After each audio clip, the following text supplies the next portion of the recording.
Not only is the North Pole home to the most exceedingly high mountain in the world, Mount Zion, the mountain of God, which is spoken about all throughout the Bible, it is also home to paradise, the Garden of Eden, which is still here to this day.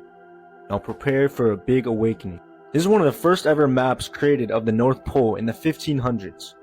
Now I want you to focus on the middle here. You have a mountain with a river coming out of it, and then you have 4 rivers coming out of that river in the middle. And a river went out of Eden to water the garden, and from thence it was parted and became into 4 heads. So you have the river flowing out of Eden, which is directly under Mount Zion, and then you have the 4 rivers parting from that one big river. A lot of people think that God took the Garden of Eden to heaven, but why would he be guarding it with cherubims and a flaming sword if it was in heaven? Now back to the map, that mountain in the middle, it is called the Rupus Nigra. It's straight from Wikipedia. Rupus Nigra means black rock. What did he say? Rupus Nigra is a black rock magnetic mountain located at the North Pole. Funny how the biggest investment company in the world is BlackRock. They know the truth. Not to mention, Rupus Nigra is 33 French miles wide. Remember who loves the number 33? The Freemasons. So soon after this map came out, the map started looking like this. Unknown region. What is that? Here's your NASA satellite footage. Just a couple of big black holes in the center. Oh, nothing to see here. So here I am in Psalm 48. Look what it says here. The city of our God and the mountain of his holiness, beautiful for situation. The joy of the whole earth is Mount Zion, because it's in the center of the earth, on the sides of the north. So this mountain is the joy of the whole earth, and it is in the north. Look what it says here, beautiful for situation. Beautiful for situation, the biblical usage is the elevation, the height. This is an exceedingly high mountain. It's not the Mount Zion, which is in Jerusalem, which is only 2,500 feet high. That's a foothill. That mountain was named after the real Mount Zion. And the devil taking him up into an high mountain, he showed Jesus all the kingdoms of the world in a moment of time. Where did he take him? Took him to the exceedingly high mountain in the middle of our earth in the North Pole. Now here's even more proof. This is a live view of the wind finder at the North Pole. What is that big old thing there blocking the wind? Guys, Mount Everest cannot even divert the wind. But there's something here at the North Pole that is diverting the wind. Alright, so look, some of y'all might remember the video I did about New York a couple weeks ago. So look, remember I told y'all how they said New York City was sinking, right, because of the weight of the buildings. Then the very next day after that, disappeared in New York sky. Then a little bit after that, that's when all that smoke from the wildfire covered New York sky. Looked like something out of a movie scene, right? Then the crazy part is, right, as soon as the smoke cleared from New York, thousands and thousands of bees swarmed Times Square. What the heck? Now you got this, right? They were swarmed with a bunch of green gnats, like millions of them, right? And this dude, I don't know if y'all seen the video, this dude was literally covered from head to toe. If y'all go look on ABC 7 News, they literally got videos of it. And guess what they said? That some people are saying that it reminds them of the plagues from the Bible. But the crazy part is the news thing won't let you download the video or save the video because they don't want it around for real. Look, if by now if y'all don't see what's going on, it's because you choosing not to. You heard, bro? God is not playing with these people, bro. None of us. You heard? All these big cities, there's crazy stuff happening in Texas with all these mass shootings, weird stuff going on with their weather. New York State going through something now, bro. This is God warning people to repent in real life, bro. This is the plagues from the Bible. This is the real stuff that was happening when Moses went to Egypt to go save the Israelites, bro. Real life. Not to mention you got all these places like Japan with their water turning blood red a couple days ago, bro. Stop playing, man. And the crazy part is, this is just the beginning, bro. This is just starting. Y'all ain't seen nothing yet, bro. And people don't turn away from their sins. God not about to play with us, man. For real, bro. He never did. In the Bible, every time people got to the way that we're at right now, God brought destruction on them. You heard, but he also gave a warning to repent before. And y'all still denying me in the last days, man, just because you choosing to. But you know what's going on, just like we do. You heard? Let's listen to this in their own words. Uh-oh. This is Alpha Phi Alpha. Uh-oh. While these organizations use Greek letters, that is probably the most Greek part of them. What is more, a great deal of the Greek language may be borrowed from the Egyptian lexicon. In fact, the Greek alphabet is Phoenician in origin, and we know that much of Phoenician culture came by way of Egypt. As for symbols, the green ivy, which of course is used by the AKA as a symbol of themselves, was said to be sacred to the god Osiris within Egypt. The title Basileus, which is if I'm not mistaken, is somebody who's head of a Greek fraternity or a sorority. The term Basileus derives from the word basilisk, a griffin-like animal often associated with leadership and royalty. This association can be traced back to Narmer, the first king of Egypt. So when a person joins a Greek-lettered organization, they are tying into the curses that that organization has picked up because it's associated with cursed cultures. Now, Acts 7. No, a submarine with some millionaires on it just floated to the bottom of the earth, and now we can't find them. The thing exploded. Blah, blah, blah, blah, blah. See what I say? Everything is a distraction. While we're all talking about this freaking submarine that went missing, just today, the FDA has cleared lab-grown meat safe to sell to consumers in the United States. We are the only freaking country that is not eating real food anymore. Sad. They're poisoning us. They are poisoning us from the inside out, and you guys do not see it. Anytime that the news pushes something constant and so hard, like the spy balloons, the damn submarine, they're distracting us from something. Always. Do not eat this. Do not eat it. It is not safe. It was not made by the earth. Do not eat it. Do not trust our... Bill Gates is the one behind all this. I'm sorry, but this is getting weird, bro. I say to the Americans, have you seen these seals before? They say, no. I say, but they've been on your dollar since 1933. How come you've never seen them? They're Illuminati seals, which was a secret society set up in 1776 by a man called Adam Weishaupt, according to the Encyclopedia Britannica. Big. Weishaupt was an ex-Jesuit priest who had an aim, was to put Lucifer on the throne of the world. And on the back of the dollar here, you see the seal on the left-hand side, and there's an eye in the triangle, which many Americans presume to be the eye of God, but it's not. It's the eye of Horus in Egyptian mythology, now called the eye of Lucifer or Satan. Now, we can establish that fact because the God that we serve does not have one eye. Of course, he's not a cyclops. It says the eyes, plural, of the Lord run to and fro throughout the earth. Anybody who is familiar with witchcraft will know that that eye, when you open it a little bit, is the eye of psychic knowledge. When you open it completely and it is illumined, as this one is, it is the eye of Lucifer himself, who is the god of Freemasonry, the god of witchcraft, and the god of the occult or esoteric practice. Then you have the 13 layers of stone on the pyramid, and people should be asking the question, what is an Egyptian pyramid doing on the back of an American dollar? What link-up is there between America and Egypt? The answer is none at all, except in the field of the occult. And I discovered that the 13 layers of stone there stand for the 13 layers in Freemasonry, which is very much involved in this plan to set up the Novus Ordo Seclorum, which is a one-world government. Then you have at the bottom 1776. The date was May the 1st, when the Illuminati was inaugurated in Bavaria, not July the 4th, the Declaration of Independence, as many Americans presume. The two words at the top, Annua Chaptus, stand for announcing the birth of, and down the bottom, Novus Ordo Seclorum. The word novus in Latin stands for new. The word ordo means order, and the word seclorum is where we get our word secular from, the absence of God. And thus we see that eye cannot be the eye of God, for why would he be setting up a new system, complete world government, with the absence of himself as being in power? Deep. And thus we see we're dealing with a Luciferian plan. Almost makes you wonder if that rival was Lucifer himself. That's crazy. On the other side, we have the so-called American eagle, which we discover is not an eagle at all. According to the witchcraft people, that is a phoenix. And the phoenix, as we all know, was a mystical bird that rose out of the ashes of the Tower of Babel. Man's first attempt, Tower of Babel. God smashed it, failed. Second attempt, New World Order. I predict God will smash it, but it will reign for 3.5 years, and the whole world system will come under its power. The United States of America is the only country in the world, the only republic in the world that is completely controlled by Freemasonry. A careful reading of my books will show you that the map of Washington, D.C. has the Freemason symbols built into the streets. Have you ever seen that? I did it last time I was here in England. And anybody who would like to argue the toss about that should go to the library and get a picture of Washington, D.C., a map, and check out. You'll see the compass built into the streets.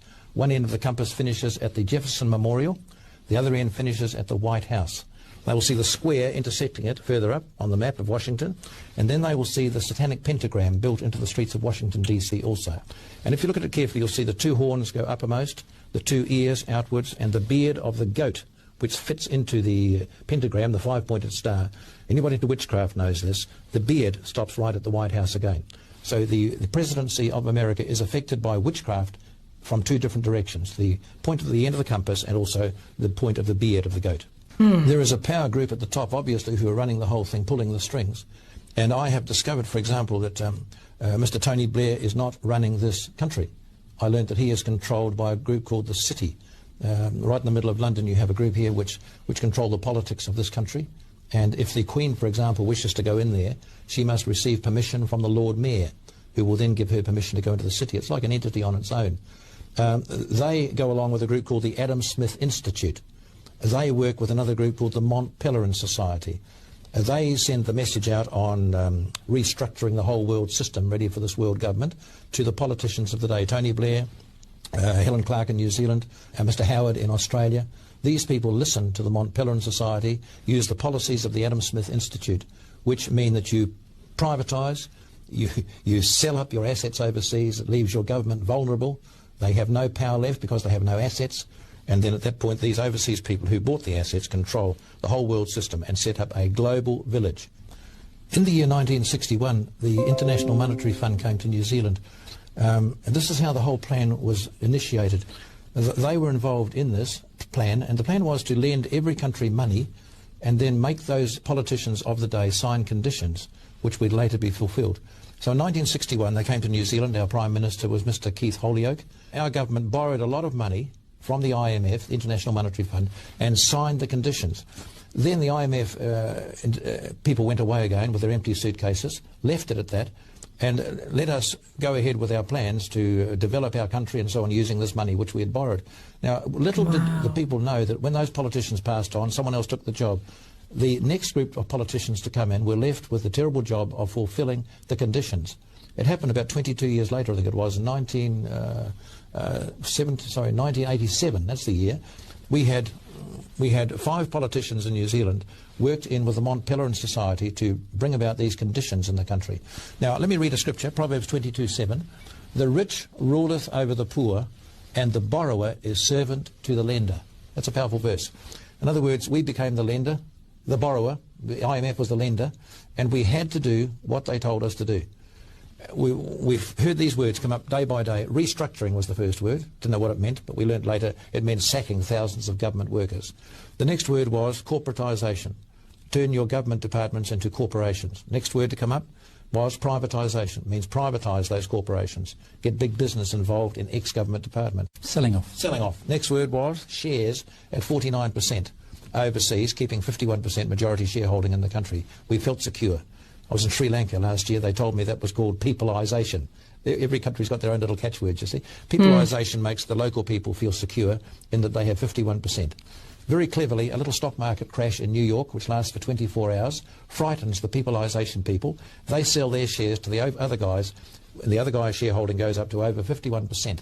At that point, what was owned by your country, paid for with your father's tax money, your grandfather's tax money, now goes into overseas hands, never to return again.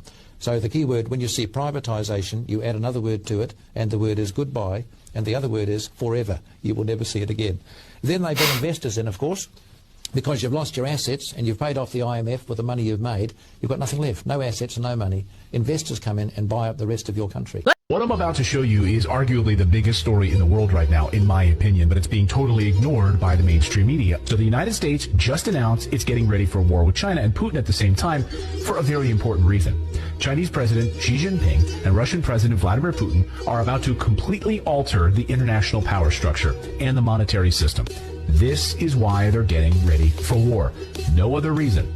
The biggest story in the world happened this week in Moscow, and your mainstream media ignored it. This week, Xi Jinping and Vladimir Putin signed 14 different documents in their face-to-face meeting. The biggest had to do with trade and currency. It's perhaps the biggest story in the world right now, but again, the U.S. media was obsessed with something else. He could be days away from becoming the first former president to be indicted. Donald Trump is under multiple criminal inquiries. The media wants you distracted from the U.S. banking crisis and the decline of the U.S. dollar. Saudi Arabia and Iran, Sunni and Shiite Muslim, are sworn enemies. They hate each other. And yet China just brokered a peace deal between them. Yes, China did that, not the United States. Then this week, Saudi Arabia openly talking about settling their oil trades in the Chinese currency yuan. This would replace the U.S. dollar. They would replace the petrodollar, the U.S. dollar that we use as a hammer to sanction any country we like. If the U.S. doesn't like you and wants to sanction you, they can, because if you want oil, you'll need to pay with the U.S. dollar to settle that transaction. Imagine if the U.S. can't threaten you with dollars anymore. All they have left are weapons, and there's nothing more dangerous than a person losing power. I said this before, I'll say it again just in case. Whenever Facebook, Instagram, well, I'll just say social media in general. Social media, the news, you have your Yahoo News, Google News, internet, period. Whenever something is being pushed out and that's all you're seeing on your feed, I promise you it's a cover-up for something bigger and deeper that's happening behind the scenes. And it's funny because it always comes out. So they think that they covering something up, but they're not, because somebody out there like, yeah, I'm not about to fall for this trap, and they end up putting stuff out there like videos like this. So shout out to y'all for sending this, because it truly is appreciated. Remember the movie Independence Day that was released 1996, July 3rd? The second helicopter. Is my wife in the air? She will be shortly. Nice, very nice. We have our own phone.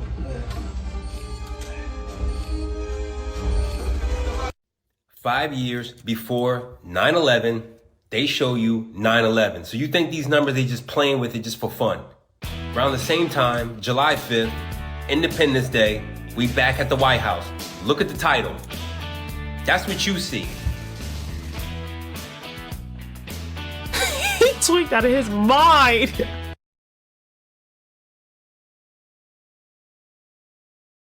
You can tell that boy out of there.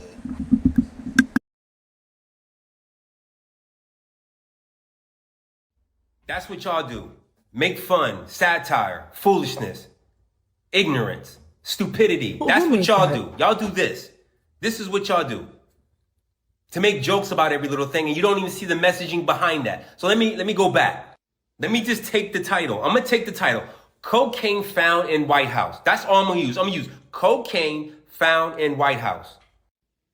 Put it on the satanic. Why do I use satanic?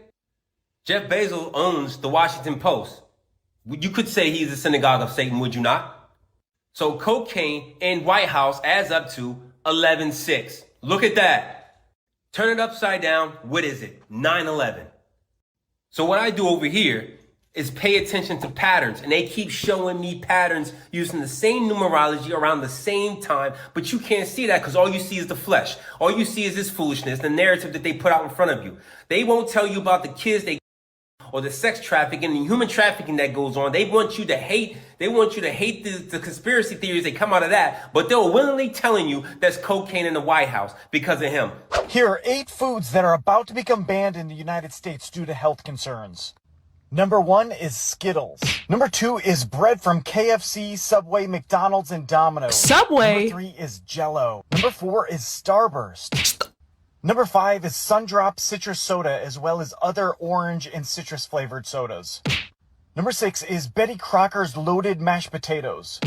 Number 7 is Nerds candies. Number 8 is Peeps. Easter is never going to be the same. Nope. And bonus number 9, because we don't actually eat it, but Banana Boat sunscreen.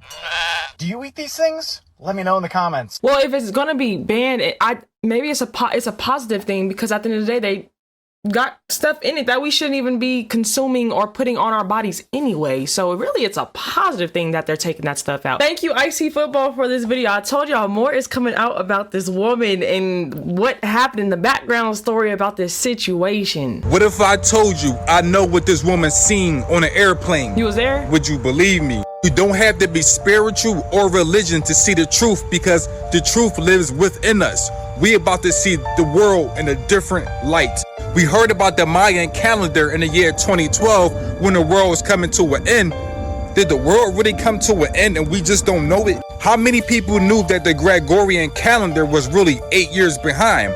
So when 2020 hit, it was really 2012. So the Mayan calendar was actually right. And we all know what happened when the year 2020 hit, don't we? In 2020, we had one of the biggest pandemics where the world actually shut down. But the year 2020 really meant perfect vision. Everyone will see the truth. 2020 vision, the spiritual world is going to be seen for everyone. Even if you close your eyes, you will see the truth because it don't live out there. It lives within us. And these are just some of the reasons why they have laboratory fake meat. Do you know what happened when we eat fake meat? Do you know what happened when we eat fake vegetables with toxins in it? It lowers our vibration. So I do not think this woman is crazy. I think she's seen things that so many people seen.